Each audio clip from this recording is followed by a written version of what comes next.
Bommarillu, Dubai Seenu, Ready, Nayak, Baadshah ఇలా ఒకటా రెండా ఎన్నో చిత్రాల్లో క్యారెక్టర్ ఆర్టిస్టుగా తనకంటూ ఓ ప్రత్యేక గుర్తింపు తెచ్చుకుంది సురేఖా వాణి.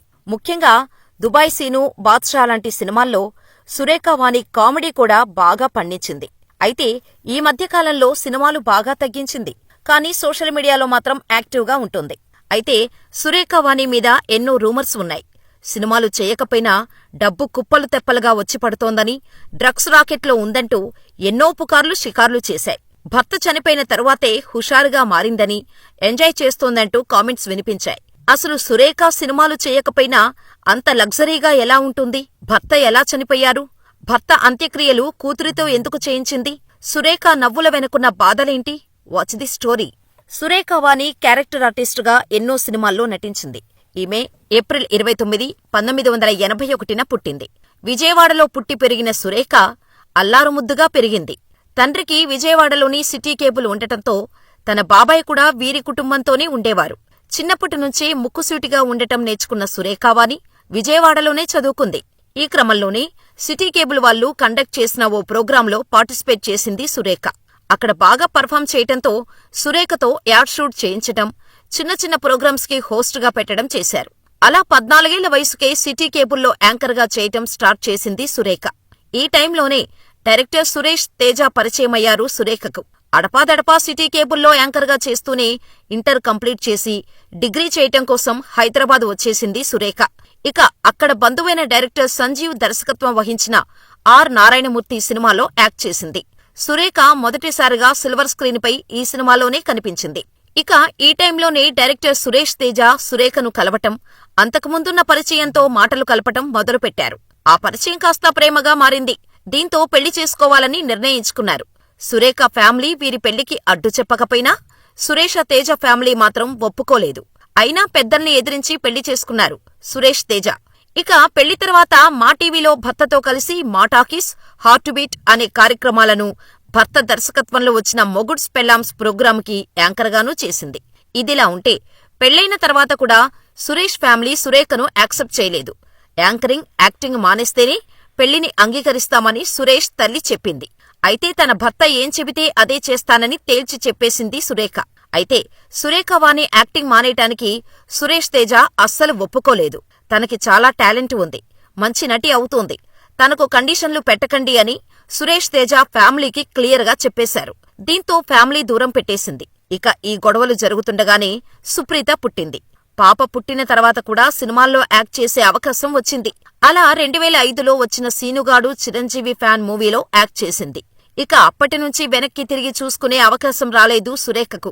Stalin, Bhadra, Bommarillu, notebook, Dubai Seenu, ready, Ullasamga Utsahamga, Ganesh, ఓయ్ ఇలా వరుసపెట్టి సినిమాలు చేసింది. దాదాపు 50 సినిమాలకు పైగా నటించింది. భర్తకు డైరెక్టర్గా అవకాశాలు లేక ఇంట్లోనే ఉండటంతో కుటుంబ బాధ్యతలను తనపైనే వేసుకుంది. తను యాక్టింగ్ చేస్తే వచ్చిన డబ్బుతోనే ముగ్గురూ బతికారు. అంతా హ్యాపీగా ఉందన్న టైంలోనే సురేష్ తేజకు హెల్త్ డిస్టర్బ్ అయింది. అనారోగ్య సమస్యలతోనే 2019 మే 6న చనిపోయారు. అయితే సురేష్ చనిపోతే కనీసం పాడె కూడా మోయటానికి సురేష్ తేజ ఫ్యామిలీ మెంబర్స్ రాలేదు. అంతేకాకుండా తలకొరివి పెట్టడానికి సైతం ఎవరూ ముందుకు రాకపోవటంతో సురేష్, సురేఖ కుమార్తె సుప్రీతనే తలకొరివి పెట్టింది. అయితే అప్పటినుంచి సురేఖ మీద రూమర్స్ మొదలయ్యాయి. ఆ రూమర్స్ అన్నిటికీ గట్టి కౌంటర్ ఇచ్చింది సురేఖ. సురేష్ తేజ చనిపోవటానికి 10 ఏళ్ల ముందు నుంచి షుగర్ సమస్యతో బాధపడుతున్నారని, తర్వాత 4-5 ఏళ్లకు రక్తం గడ్డకట్టేయటం అంటే బ్లడ్ క్లాటింగ్ టెండెన్సీ ప్రారంభమైందని చెప్పారు సురేఖ. ఆ క్లాట్స్ ఎక్కడవుతాయనేది ఎవరికీ తెలియదు. ఊపిరితిత్తుల్లో కావచ్చు, బ్రెయిన్లోనూ బ్లడ్ క్లాట్ కావచ్చు. తనకు లంగ్స్, బ్రెయిన్లో క్లాట్ అయినప్పుడు ట్రీట్మెంట్ చేస్తే సర్దుకుంది. కాని ఓసారి కాలిలో బ్లడ్ క్లాట్ అయింది. దాంతో కాలివేళ్లు తీయాల్సి వచ్చిందని అప్పుడు పడ్డ బాధలనంతా ఇంటర్వ్యూలో చెప్పుకొచ్చారు. చివరికి డయాబెటిక్ వల్లే హార్ట్అటాక్ వచ్చింది. కాని అది హార్ట్అటాక్ అని ఎవరికీ తెలియలేదు. ఆయాసంగా ఉందని చెబితే తన డ్రైవర్ ఆస్పత్రికి తీసుకువెళ్లారని, అప్పుడు తను మార్కెట్కు వెళ్లానని డ్రైవర్ ఫోన్ చేసి విషయం చెప్పటంతో వెంటనే ఆస్పత్రికి వెళ్లినట్టు సురేఖ చెప్పుకొచ్చారు. ఆ ఫోన్ వచ్చిన తర్వాత 30 నిమిషాలకే భర్త చనిపోయారని కన్నీళ్లు పెట్టుకున్నారు సురేఖ. డయాబెటిస్ ఉండటంతో తేజకి గుండెలో నొప్పి తెలీలేదు. సడన్ గా హార్ట్ బీట్ ఆగిపోయింది. దేవుడు 1 గంట అవకాశమిస్తే తేజతో మనసు విప్పి మాట్లాడాలనుంది. కనీసం కలలో అయినా తేజ కనిపిస్తే తనతో మాట్లాడాలని ఉంది. తనను క్షమించమని అడగాలని ఉంది అని చెప్పుకొచ్చారు సురేఖ. మళ్లీ పెళ్లి చేసుకోమని ఇంట్లోవారు అడిగారు. కానీ తనకు రెండో పెళ్లి ఇష్టం లేదని స్పష్టం చేశారు సురేఖ. కేపీ చౌదరి డ్రగ్స్ కేసులో తనను అనవసరంగా ఇరికించారని చెప్పుకొచ్చింది.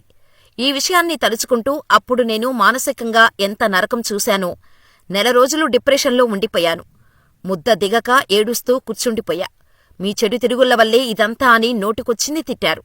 ఇవన్నీ చూసి నేను మానసికంగా ఎంతో కుంగిపోయి అన్నం కూడా తినకుండా ఒంటరిగా కూర్చున్న రోజులు కూడా ఉన్నాయి. వాటన్నిటినీ నా కూతురు సుప్రీత వల్లే ఓవర్కమ్ చేశాను. అంతేకాదు, తనకు 19 ఏళ్లకే డైరెక్టర్ సురేష్ తేజతో పెళ్లైంది. అప్పుడు పెద్దదానిలా మారిపోయానని, ఇప్పుడు నాకు 40 దాటాయి, అయినా 20 ఏళ్ల పిల్లలా నా కూతురితో ఎంజాయ్ చేస్తున్నాను. నా భర్త ఉన్నా ఇలాగే ఉండేదాన్ని. మొదట్లో ఈ కామెంట్స్ చూసి భరించలేకపోయాను. తర్వాత వీళ్లు మారనని వదిలేశాను. ప్రతి వాడి నోరు మూయించలేం కదా. నా గురించి వీడియోలు తీస్తూ డబ్బులు సంపాదించుకుంటున్నారు. సింగిల్ పేరెంట్ని కాబట్టి ఇలాంటి విమర్శలు, ఎత్తిపొడుపులు ఎలాగో ఉంటాయి.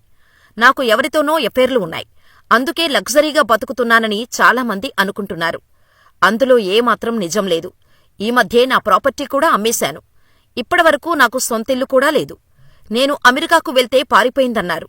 అక్కడికి వెళ్ళొచ్చాక ఈ కామెంట్లను పట్టించుకోవడం మానేశాను.